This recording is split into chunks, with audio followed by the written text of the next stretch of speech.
পরম প্রেমময় শ্রী শ্রী ঠাকুরের শ্রীচরণে কোটি কোটি প্রণাম জানায়। পরমারাধ্যা জগৎজননী শ্রী শ্রী বড়মায়ের শ্রীচরণে কোটি কোটি প্রণাম জানায়। পরম পূজ্যপাদ শ্রী শ্রী বরদাস শ্রীচরণে কোটি কোটি প্রণাম জানায়। পরম পূজ্যপাদ প্রধান আচার্যদেব বাবাইদাস শ্রীচরণে কোটি কোটি প্রণাম জানায় এবং সকল সৎসঙ্গী গুরু ভাইদের আনন্দিত জয়গুরু জানায়। আজ আমরা সংসারে কোনো বিপদে পড়লে বা কোনো সমস্যায় পড়লে শ্রী শ্রী আচার্যদেবের কাছে আমরা গিয়ে যদি নিবেদন করতে পারি, তিনি আমাদের কত সহজেই সেই সমস্যার সমাধান করে দেন। আমি আজ সেই বিষয়ে কিছু আলোচনা করব। স্বামীর সাথে মনোমালিন্য, 10 বছরের সন্তান আছে, কিছুতেই সংসারে টিকতে পারছে না। রোজ কিছু না কিছু নিয়ে অশান্তি, খুঁটিনাটি নিয়ে তুমুল অশান্তি।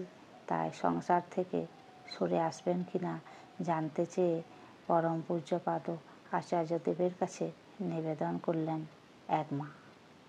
তিনি নদিয়া জেলা থেকে এসেছিলেন। শ্রী শ্রী আচার্যদেব বললেন, এক জায়গায় থাকতে থাকতে জীবনটা রাগে রোষে এত বেশি কাছাকাছি হয়ে গেছে যে কেউ কারুকে সহ্য করতে পারছো না।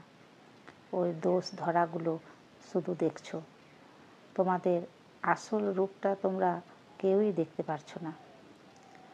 নাকটাতে যদি আয়না ঠেকিয়ে রাখো তাহলে তো নিজের প্রতিবিম্ব দেখা যায়। তোমাদেরও তাই হয়েছে। নিজেদের দেখতে পারছো না, একে অন্যের আসল রূপটা না দেখে মান অভিমান নিয়ে লাফালাফি করছো। তাই কিছু দূরে সরে থাকো। ওখান থেকে ফিরে এসে অনেক কথা মনে হবে, অনেক রাগ হবে, অনেক ইমপ্লুস। এটা সত্য নয়। ধরো কাউকে গালাগালি দিলে, সেও তখন রেগে গিয়ে তোমাকে গালাগালি দিল। সেটা তার মনের কথা নয়।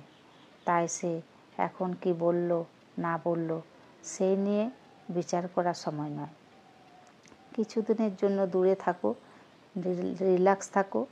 কিছুদিন জন্য সে আগে বুঝুক, পরে অ্যাডজাস্ট করতে পারবে কিনা, পরে পরিস্থিতি বুঝে জীবনটা আবার এগিয়ে নিয়ে যেতে পারবে।